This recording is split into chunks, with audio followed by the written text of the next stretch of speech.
Daniel Howitt from Next Best Picture. James and Rami, I so appreciate your time talking about Nuremberg. What a compelling picture of the Second World War that we rarely see. I really, really loved the film. James, I'll start with you. I have to imagine one of the biggest challenges of telling this story is balancing how much the Nazis are humanized here in this story. I mean, the film wrestles with the evils that human beings are capable of, while also showing that these same men can also be extraordinarily charming. How challenging was it to humanize someone like Göring without alienating the audience?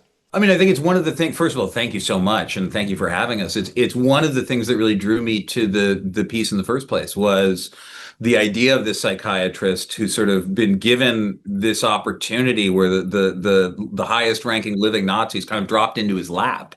And he gets to sort of analyze what the nature of evil is. That I just found that so fascinating, that idea, and the story of what occurred between those two men. But Hermann Göring, was a character I didn't know that much about. And in my research, finding out that he was incredibly charming and funny and gregarious. And, somebody once described him as the best dinner party guest you could ever invite to your house. So, which you don't usually associate with Nazis. So I thought it was a really interesting, I thought I hadn't seen something like that before in a film. And so I think, we obviously are trying to balance it, and it's a true story, but also I think you need that that magnetism and that ability that Göring had to suck people in, because I think the audience needs to be seduced a little bit the same way that Rami's character is seduced a little bit.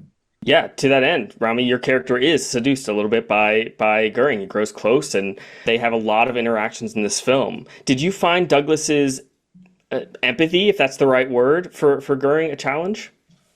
Very much so. I mean, even upon reading it, I thought to myself, okay, I know I wanted to do it. I was very scared of it for that reason. I considered, the possibility of coming off as a Nazi sympathizer. But then when I boiled it down to, here is a psychiatrist just wanting to do his job and do it to the best of his abilities.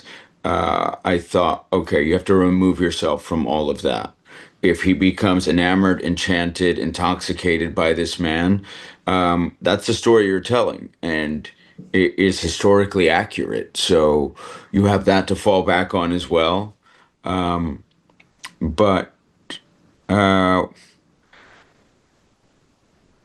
think, to Jamie's credit, he has such a gift of weaving complexity and clarity, and he approached this film with this intense respect for history, but also for understanding that we were telling a human story. And it's just not about recounting the dates and the verdicts, right? But it was what happened between these two men that allowed Douglas to come to assert that that I guess to continue to argue that if we want to understand evil, if we want to prevent it from happening again, you have to do that type of work, whatever it is. And that's what I find kind of a sense of integrity in what he was doing. Yes, he was ambitious, and he had, there was some self-motivation there, very, very motivated human being for wanting to get other aspects for himself, achieve other aspects. But he was curious, and I found him incredibly complex and fascinating. And so much of that is due to James, your incredible script here. And as I've heard other members of the cast talk about this film over and over, they've mentioned the power of your script, and that's why they had to sign on. Especially because of the rhythm and the sort of electricity that's within the writing. As a director, how tightly did you feel you needed to hold on to the text of what you had written, especially with these extended back and forths, lots of dialogue between so many of the characters? First of all, thank you so much, and but that's very kind of the cast to say. I feel like as a writer director, it's I'm not someone who wants the actors to be word perfect. I find a script is a blueprint, a great blueprint, hopefully, but a blueprint and a place to sort of launch from.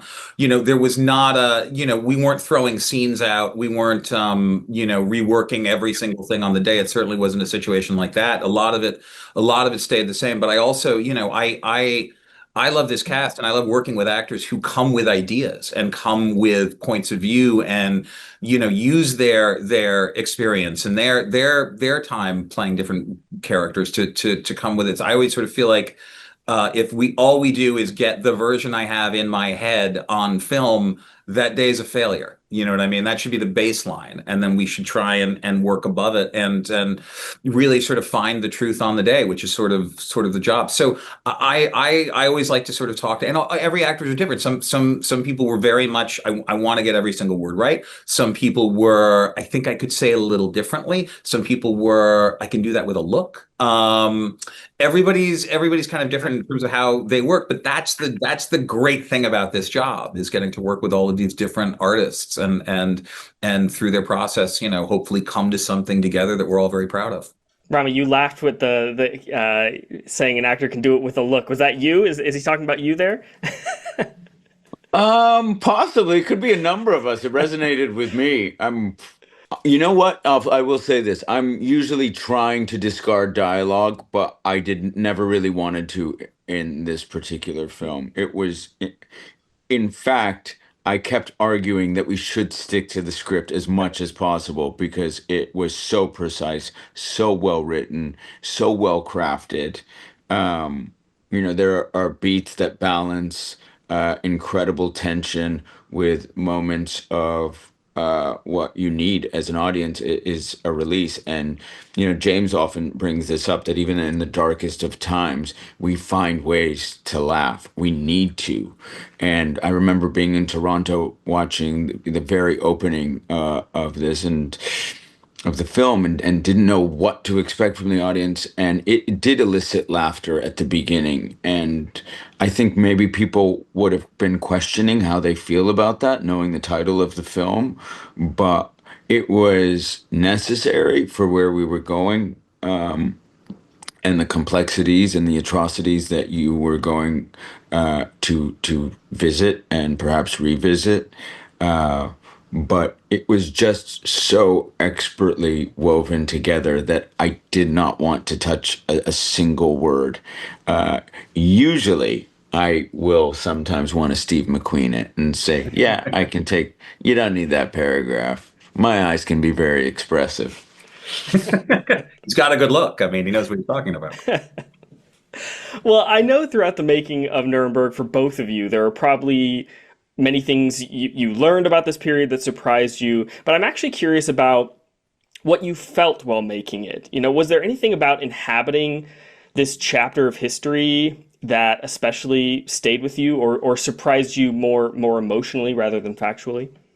I mean, I think it's movies are marathons, not sprints. So you at least for me, you take it day by day, and what is the work that we have to do today, and how do we find the truth of what we're shooting, and some of those days are very hard because the subject matter can be very, very hard, and then some of those days are very, very joyful because the subject matter can be lighter. Sometimes the hardest days were the lightest scenes, and sometimes the most joyful days were the hardest scenes. It's sort of but it's I do think for me at least I felt it was a privilege to tell this story and to live in this world because I do think it was an incredible time where the world came together to do a good thing as Michael Shannon says in the film. I believe this to be a good act, and so I felt privileged to be able to tell that story. I would piggyback on that same thought.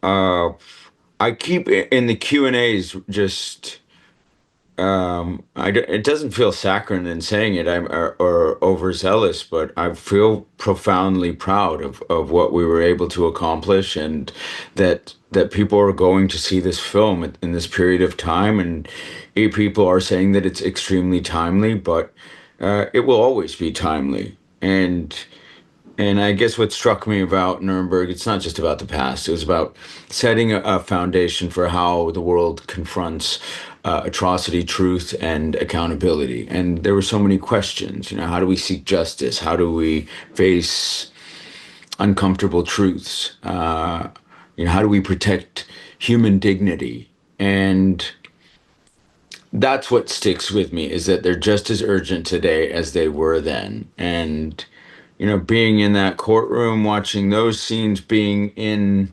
the cells with Russell going toe to toe, it keeps reminding me. It continues to that silence and complicity are choices, and that accountability matters in every era. Well, I certainly can't wait for more people to see the film and to experience all of those same things. James and Rami, thank you so much for your time. And again, thank you for the film. Thank you so much, Daniel. Thank you, Daniel. It's a pleasure to share it with you.